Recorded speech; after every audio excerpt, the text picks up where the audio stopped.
Everyone, and welcome to Financial Independence through Small Multifamily Investing. I preach what I call the 5 freedoms: financial freedom, time freedom, geographic freedom, which is why I'm all over the world constantly, freedom of purpose. I am still trying to find ways to serve. So even though I'm out of the military now after 22 years of being a federal agent, I'm now a street cop in the DC area because it's how I choose to serve. And then freedom of relationships. I think it's really important for me and you guys and gals who I'm looking at, to always have freedom to meet interesting people and grow as the people that we are. If we're not growing, we're contracting. And that's how I challenge myself. Whether it's the multifamily space, or I'm an investor in 6 restaurants in DC. I'm doing an international real estate development deal now in Cyprus. All that stuff was related to financial freedom at the beginning, but now it's related to life and legacy.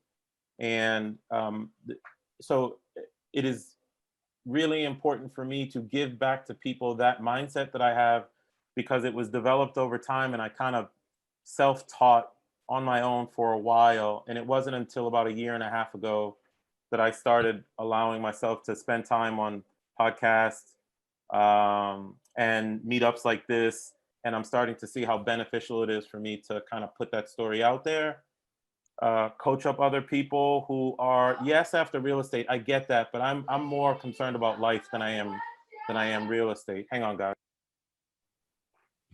But I use real estate to live my life extremely well, and I'm unapologetic about it. I still have regular W-2. I'm still a corporate executive, but I have asked better questions at my firm, so they worry about outcomes more than they worry about hours. So that's why I'm still there on my 24th year. But real estate and passive income and expanding myself as a person through self-development and meeting people around the world is what I do. So I wanted to come and just share whatever I could share, depending on where you are in your life journey and in your real estate journey. Well, thank you, Maurice. Yeah. So now, could you go into the 5 freedoms and what they are, and explain to us, please?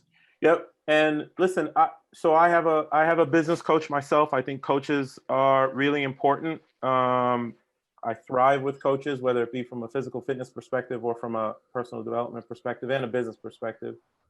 I have always operated in a manner which I was going after passive income.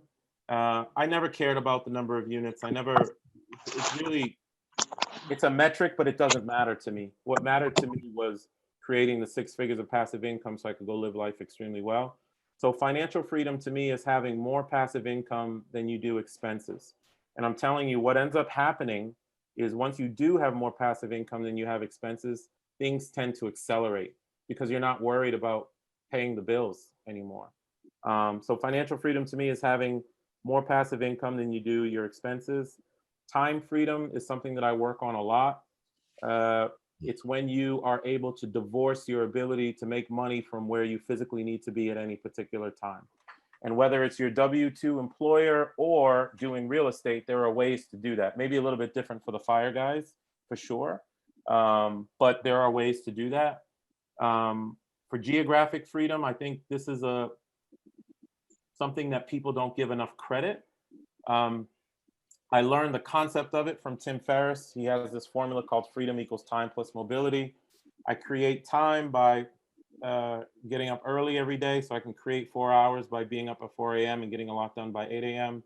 And then I automate and minimalize everything. So I don't receive mail anywhere. It all comes to an online interface. All my businesses can run virtual. I purposefully don't want any employees. I can disappear and go to the other side of the world for 5 months and everything will run itself. That is how I choose to have mobility. This past weekend, I was in Florida working, looking at a mobile home park, but stayed an extra day to spend time and enjoy life and be at the beach. And I think mobility is one of those, actually, let me take one step back.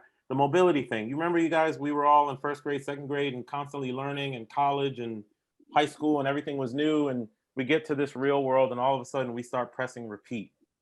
And we're exposed to the same people day in and day out. We don't grow as people. And that's where we start to feel a bit of like, this is Groundhog Day, what I'm doing. I think one of the ways that especially adults can get out of that cycle is by having mobility. And I can talk about that concept. I've helped a bunch of people kind of kick the normal W-2, and now they work from co-living and co-working locations around the world, to include people who have kids. So it's something I can talk about. Freedom of purpose. I don't think we need to have a ton of money to be happy. It's ridiculous. I have friends who make north of 20 million annually, but they are depressed. I have friends who make $4,000 passive income and live in Thailand, and they are living the dream. Whatever your purpose is, this is what I've told people. If you have purpose, then you have, to me, beat the system in effect, right? So I don't go patrol as a police officer 2 or 3 nights a week because I need the money. I don't. I go out and do it because it's my way of giving back to community in a meaningful way. And frankly, right now, we need good brothers, or just good people in general, who want to be police officers and do it the right way. Same thing with firefighters and nurses and any public servant. So I really believe in purpose. That is why I've moved into philanthropy. I think Lawrence knows this, but on August 4th, there was a huge blast in Beirut, Lebanon. I have a ton of friends there. It was the largest blast since World War II. It took me, I don't know, 6 or 7 days with some business partners to raise 20 grand. And then I spent 2 weeks over there trying to help people get their lives back together. I love it, man. It just really makes me feel like I'm giving back to the world in unique ways, whether it's local community here in DC or overseas. And that's what gives me purpose to get my butt up this morning at 4 a.m., be to the gym by 5, come back and do stuff on real estate, spend all day on my consulting work. And then we're working on one real estate deal. And now I'm here with you guys because it gives me, I don't mind doing all this stuff because I have purpose behind it. And then lastly, the freedom of relationships thing. I think that's the thing that's more complex to understand. I'm not talking about networking. That's not what, this is networking. This is not what that's not what I'm talking about. What I'm talking about is your ability to constantly meet new people in new environments and learn new things. And that's why and sometimes I push against personal relationships that restrict you from being able to meet or do different things around the world or where you are or what have you. Even if you have a job that causes you to be somewhere 12 hours a day and you are exhausted and you don't have time to engage in new relationships that will improve who you are as a person, then you don't have freedom of relationships and you are not going to grow. It's my exposure to different people around the world in these 96 countries and in these different career fields, real estate, being a police officer, being a federal agent, being in the restaurant industry, being in the club industry, being a father. My oldest son is autistic, so I'm in the special needs community. Because I've been exposed to so many different things, I feel like I've become the best version of myself that I can be, and I'm not done. So that's what I mean by those 5 freedoms, Lawrence. I know that was a little bit of a long-winded explanation, but I think it was important for people to understand. Right. That was not long-winded. It's something like you said. I think people understand that it's not always about money. No. Right? What else are you doing? Because I remember you said before that people talking about how many buildings they got. Mine, this is bigger than yours. 1,500. I got 1,000. I got 3,000. It's not about that. Can you provide? You can't live with equity. You can't live with equity. No, you can't. I mean, I highly encourage people to focus on the actual amount of passive income versus your expenses first.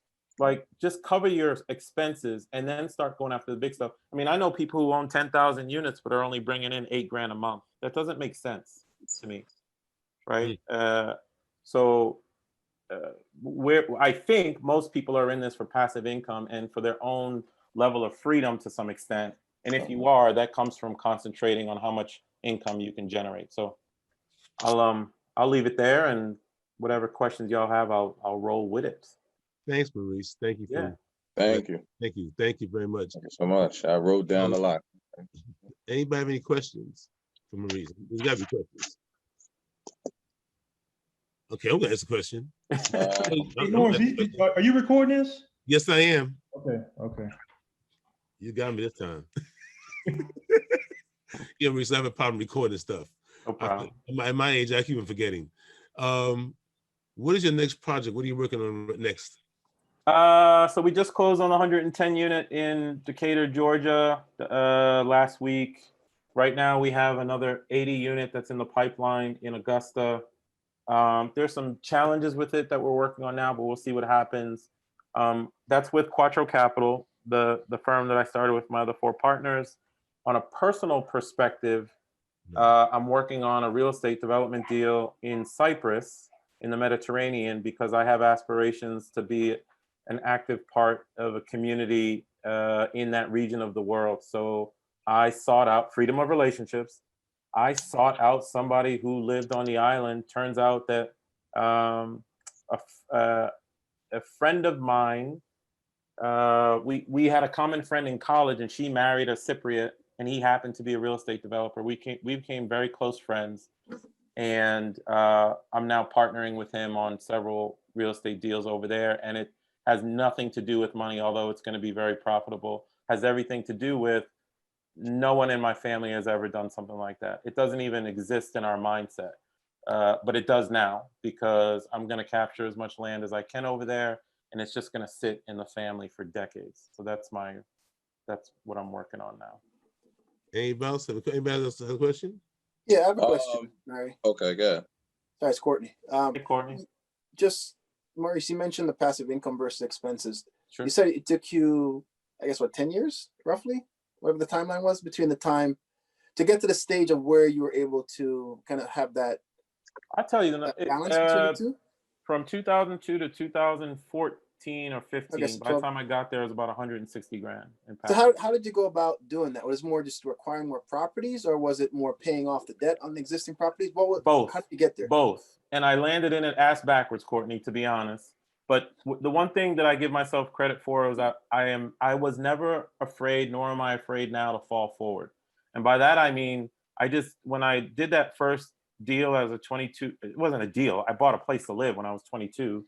When I realized what equity was and I made equity, I just started buying them. I didn't really have a plan. I just knew that was better than just a paycheck coming in all the time.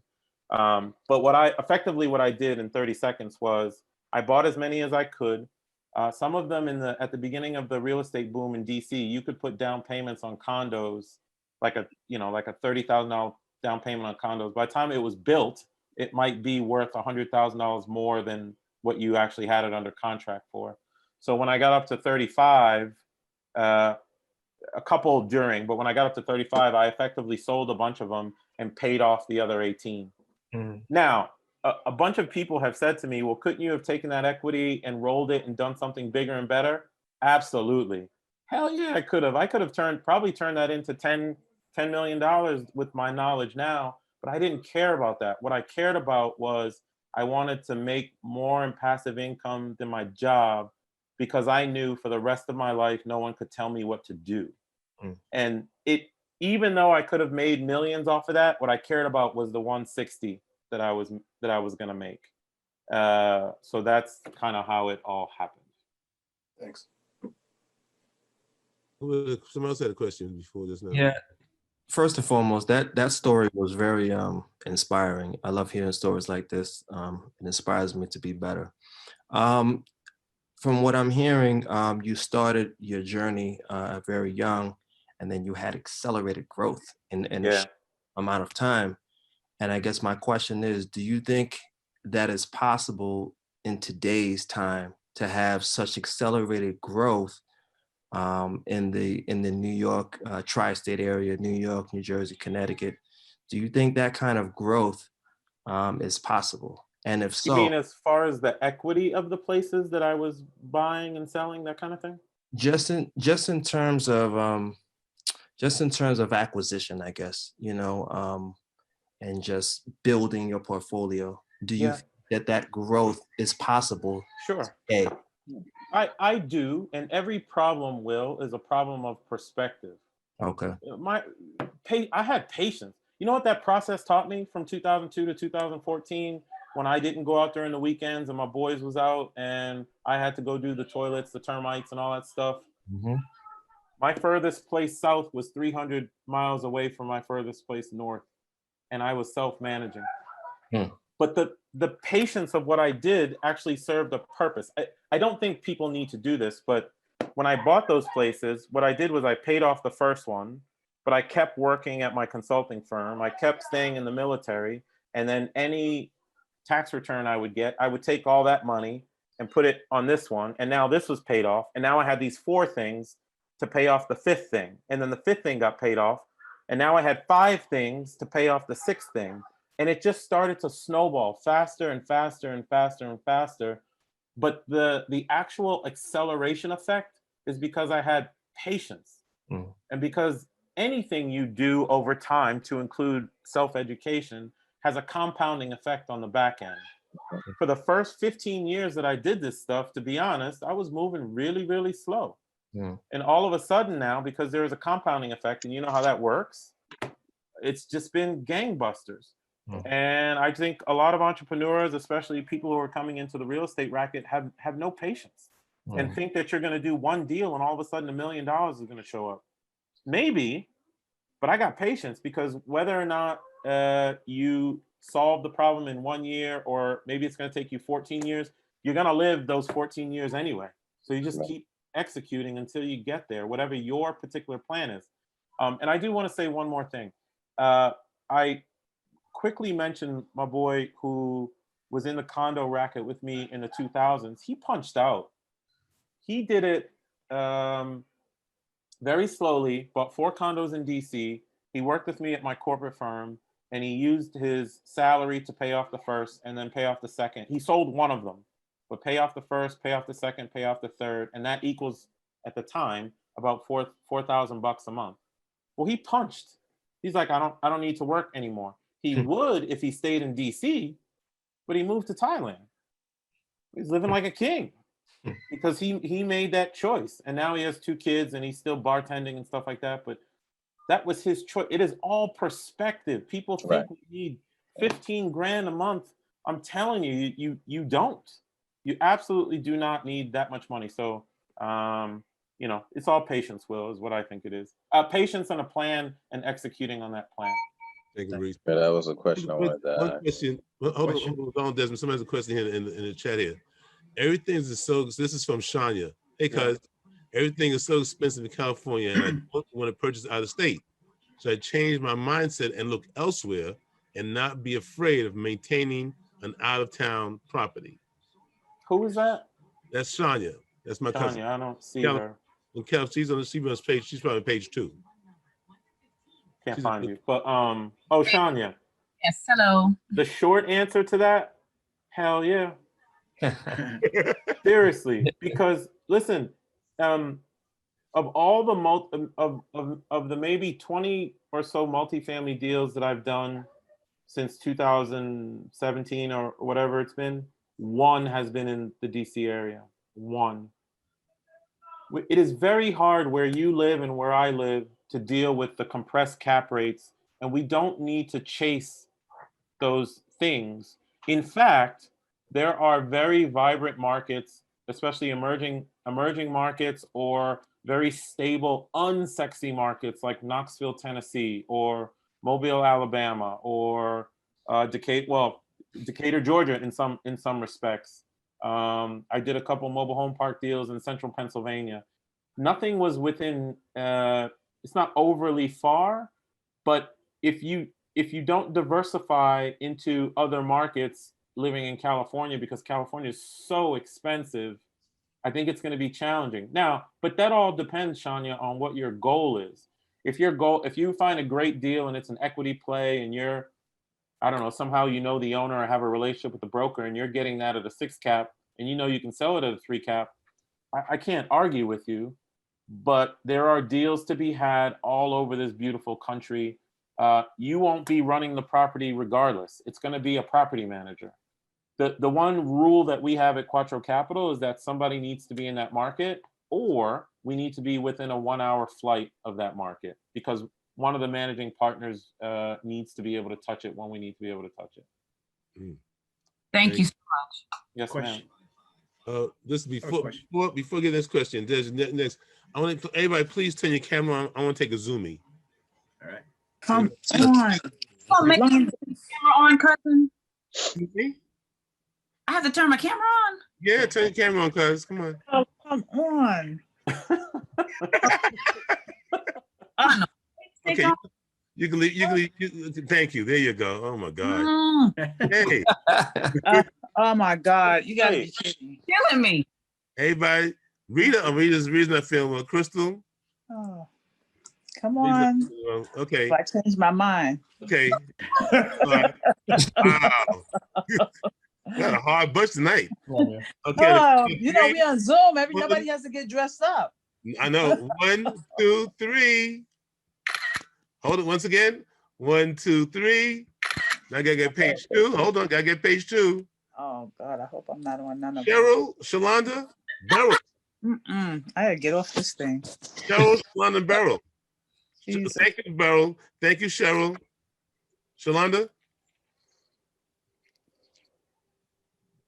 Okay, fine.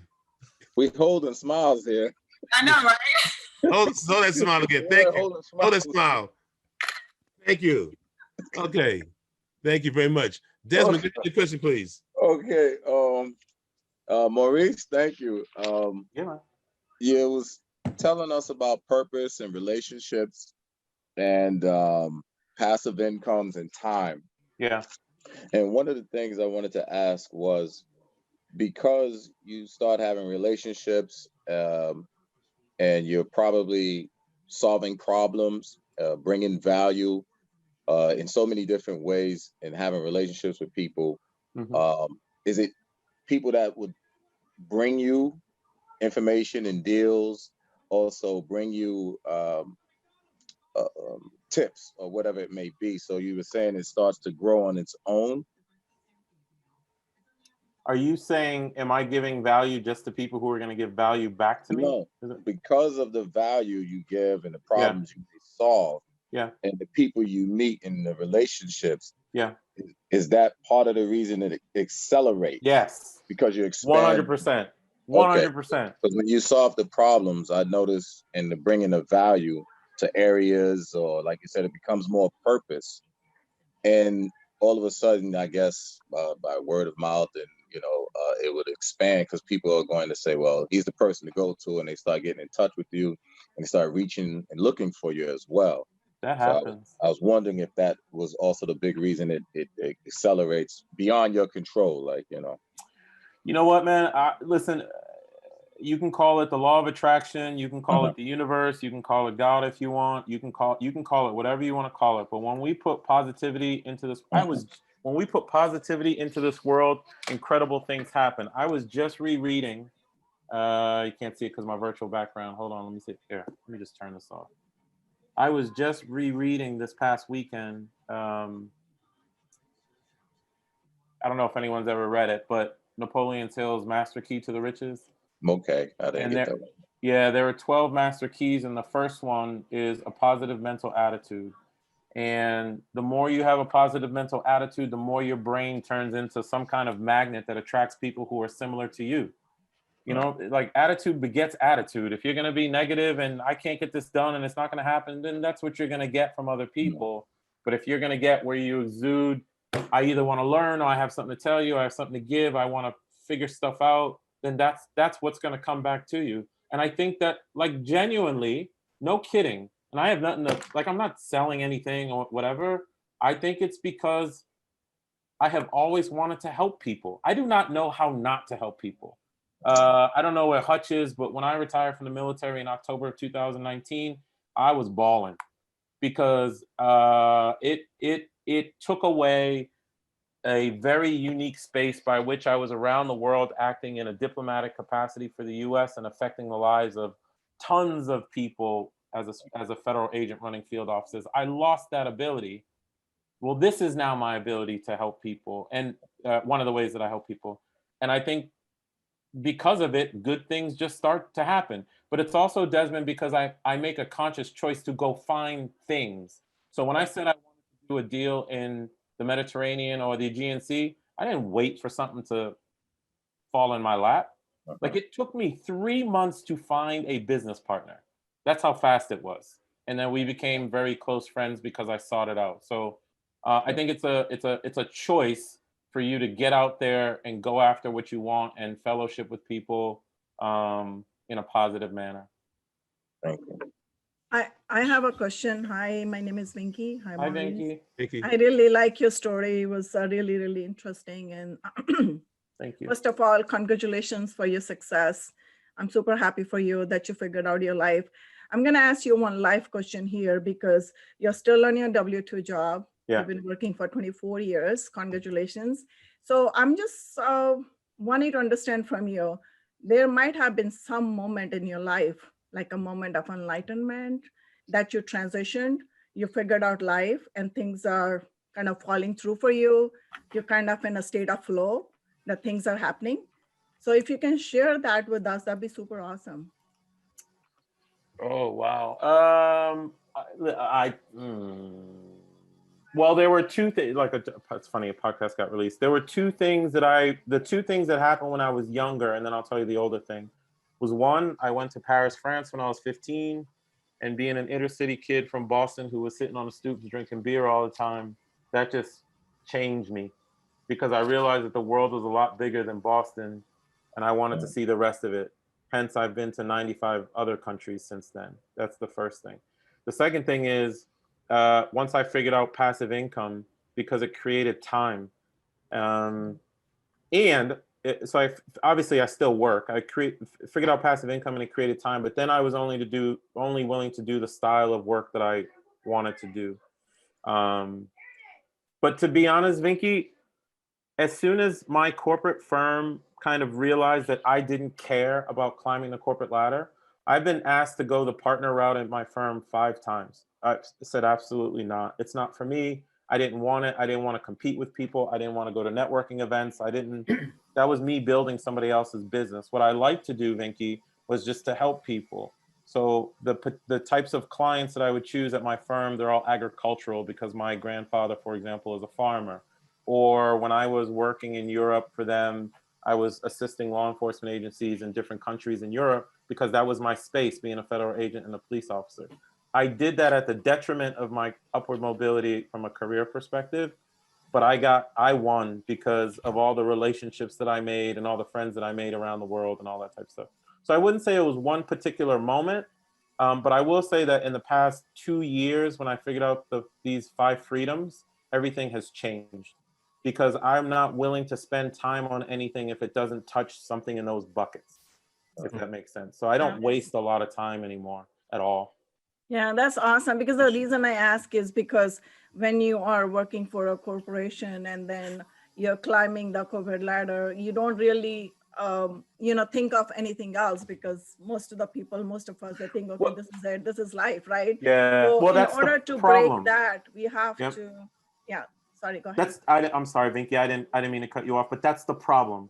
All of us on this call were taught to compete with each other, all of us. Right? We went to school. We had to be the MVP, the valedictorian, the person in the AP classes, #1 when we graduate, whatever. It's the same thing in corporate America or even in other places. I'm not saying don't have self-worth to go after something that you want, but I wasn't going to go after partner just because the person next to me was going after partner. People start jockeying for stuff. And then they spend 6 hours at the networking event just to kiss someone's ass. I never wanted to do any of that stuff. What I wanted to do was execute on the plan, Will, that I said before, which was I'm going to go to this company, I'm going to get this W-2 income, and I'm going to pay off the first one. And I'm going to go back to that company, I'm going to get the W-2 income, and I'm going to pay off the second one. And I'm going to keep press and repeat until I don't need that W-2 income. It just so happens that I'm creating outcomes for that company that they keep asking me to stay. So now I say, I won't go to any offices, I won't go to any clients, just tell me the outcome that you want, and I'll get that outcome done. So I am still fueling my goals by staying there. Maybe, Vinky, the thing that you were looking for was stop competing, start creating. Like, we're just all competing with each other to try and get to the next level, get the next title, get the next title. Well, no one's gonna care about your title when your last day on this planet. You know what I mean? So, I think it's a conscious choice that folks need to make for themselves. And if, you know, like, I don't know what Timmy is, but if in the fire department, for example, you want to be the chief of police because that's your purpose, that's totally different. You know what I mean? But if you're chasing the title or chasing the money just because you're competing with your peer, I think you're wasting time. I love that. Thank you for sharing that. Thank you. I have a question Maurice, for you. I just want to say, man, it's so good. It's refreshing. Refreshing. My hear- words exactly. Hear this, man. It is so refreshing because this is all I preach on my meetup, is that we got to get out of that competitive mode. Doesn't make any Right. sense. Yeah. Why are we competing against each other? Yeah. It doesn't make sense to me. Yeah. You know, I understand, and I understand what you're saying. And with me being in commercial multifamily, you know, oh man, it's so good to hear this, that someone else is thinking the same way, to get that competitiveness out of here, and let's start working in a collaboration. Thank you. Oh man. Hey Maurice. Well, Hey, Maurice, I like the fact that you're giving so much back to the community and helping people. And you to be a good leader, you really don't need a title. No. And people No. just go after chasing titles and mess up everybody in the process. There you go, man. Yeah. I do feel like I'm giving back now more now. Consider this. Hey, Noah. Noah. Can you grab my wallet and bring it to me? I want to show you guys something. Right. Yeah. I like that fact. And I love that place, Cyprus. I've been wanting to go there next. I've been to Greece for 2 weeks. Yeah. And Cyprus is right there. Come when I'm there. Come when I'm there, Vish. Let me have it. Let me have it. That's a great location in the middle of the Mediterranean, right there. Yes, it is. But I want to throw something out to you. So obviously, I was talking to you guys about giving back. This thing, I wrote this. Goodness, I don't know how many years ago I wrote it, but it's been sitting in my wallet this whole time. It's a check for $50 million, and I gave myself until March 26, 2045 to cash it. And the reason I can go after the 50 million is not like I'm not chasing to compete with anyone. I already have my financial freedom. I had it when I had the 160 grand. That was enough. It was enough. But now I can go execute and collaborate with Jonathan Waddell. I can collaborate with Vish. I can collaborate with Lawrence. And we can go do a $20 million deal where we each walk away with 300 grand because we collaborated, not competed, such that I can get to my goal. You know what I mean? Like, man, when you have purpose behind what it is that you want to do, like balls to the wall with it. And I know this feels like pie in the sky stuff, but that pie in the sky stuff kicks in after you know, Maslow's hierarchy of needs. You guys have heard that before. Satisfy your basic needs first. Get enough passive income to take care of your mortgage, or get rid of the mortgage, frankly, but to take care of your mortgage, to take care of your expenses, get rid of that damn high car note if you don't need it. I still drive an 05. I don't want a new car, but I'm starting to get forced to get one. My needs from Maslow's hierarchy perspective was met 6 years ago. So I can go focus on helping folks like you or helping folks overseas or whatever. And that's why I'm so passionate about it, because it's my option. It's my way of giving back to people. And and listen, and I know we're talking pie in the sky stuff, but I will certainly spend time with anyone who reaches out to me on more mechanics of the investing side of it. I'm happy to do that too, but this stuff is important. I have a question for you, Maurice. Thank you, Maurice. Yeah. I appreciate your story, man. It really definitely inspiring. One thing I took out of it as well is like the discipline and the focus that you have to sticking to your routine from the moment you get up throughout your day, which is what I struggle with sometimes. Can you share any tips or things that you do to stay the course, to stay on track? I have purpose. You have purpose, James, and I don't know what it is, and I don't know what your goal is, but if you don't have enough time because you've got a W-2 job, I totally get it, but I'm going to push back on you because you do have time. All of us have 24 hours in a day. especially the military guys and gals, we are somewhat programmed to get up earlier in the morning or what have you. But even today, I was up at 4:30 and I was out the door at 4:40 in a snowstorm to get to the gym by 5 to meet with my trainer. Coaches help big time. Okay, I'm accountable to my coach. I got to be there, and it pushes me. And then I'm home by 6:30 and I'm working on real estate until the kids wake up. Then I'm working on my normal business stuff, but I'm intermixing real estate in through the day. Then I have coaching clients that I spend time with.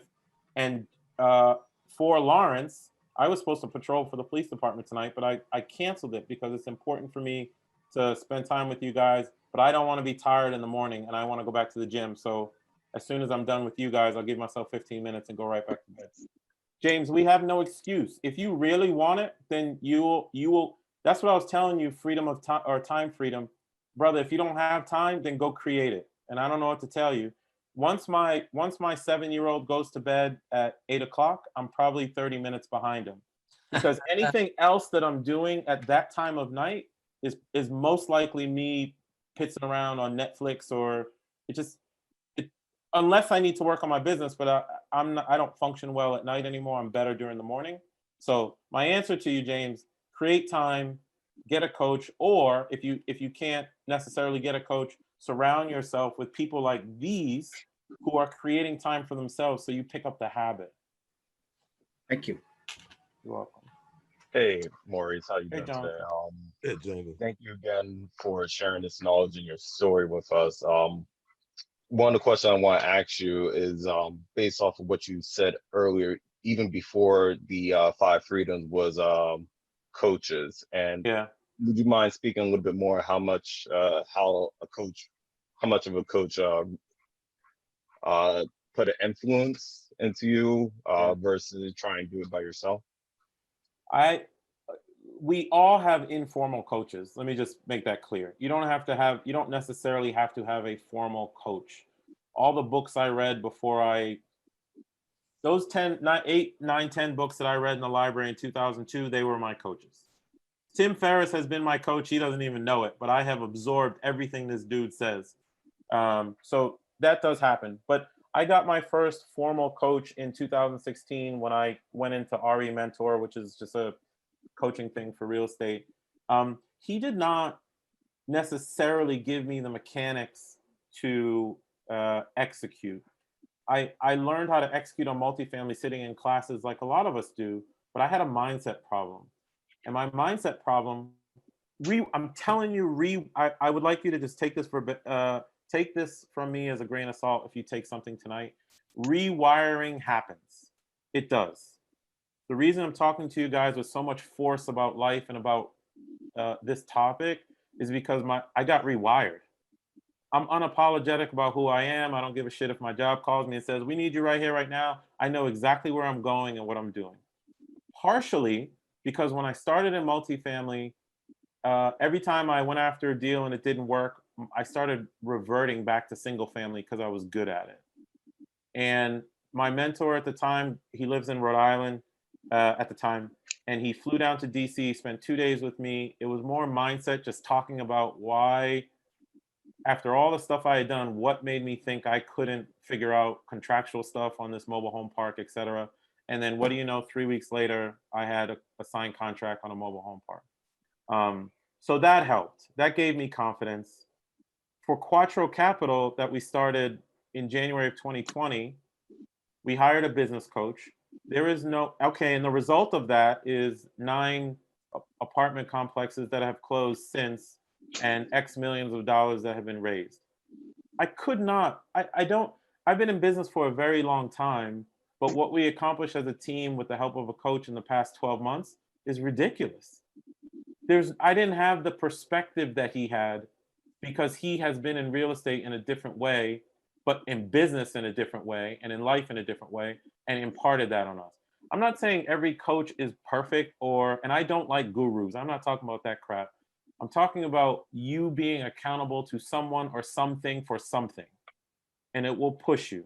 So, and lastly, just to be blunt, people tend not to value what they don't pay for. That's flat out. So while you can get a free mentor and all those types of things, and I think that's fine, there's something about being accountable to your paycheck and being accountable to a person that makes you move different, or at least pisses you off one way or the other, right? Anyways, the coaches in and lastly, I've had those 2 coaches and my personal trainer. I posted it on LinkedIn. Lawrence knows what I'm talking about.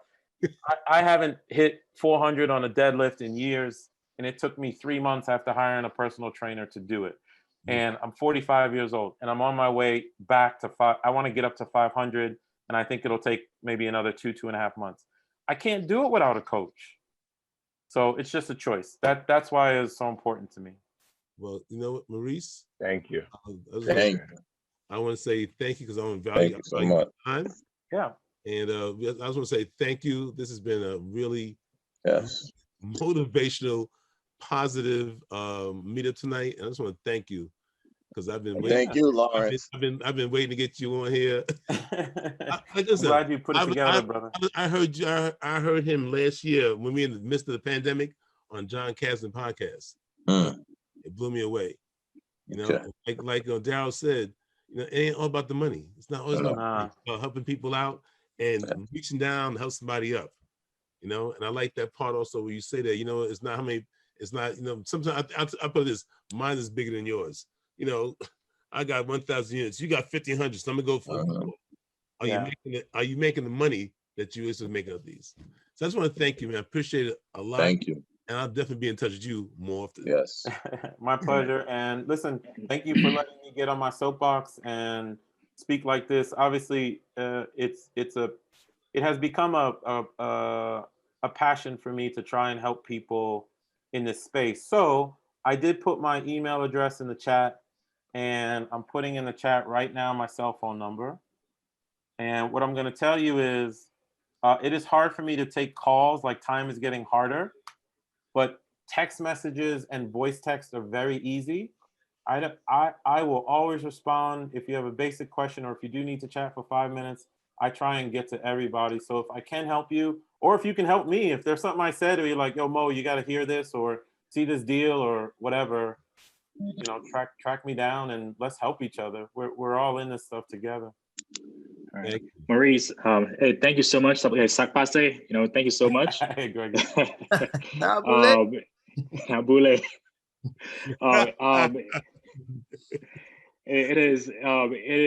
It was a breath of fresh air for real. Thank you for just helping me to refocus, and I'm grateful because again I'm transitioning out of the Air Force, and you've been through that phase before. And I'm sorry? Air Force. Air Force, yeah. And so I'm transitioning out, and one thing is as a senior SEO, the competitiveness, I did not want to go to the next phase of just, you know, it's just dog eat dog when once you get to that level at certain times, and I did not want to do that, and I'm looking forward to it. So your words were very guiding.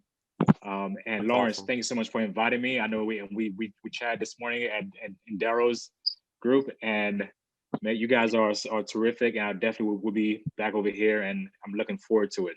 Greg, good luck on your journey, man, getting out of there. Yes. Yeah, thank you. Once again, Maurice, thank you very much. Okay, guys. Thank you, Lawrence. All right. Thanks, Maurice. See you soon, man. On the meetup. Right. Thank you. Okay, Aaron. I'll see you soon. Everybody have a great night. And once again, thank you everybody for coming.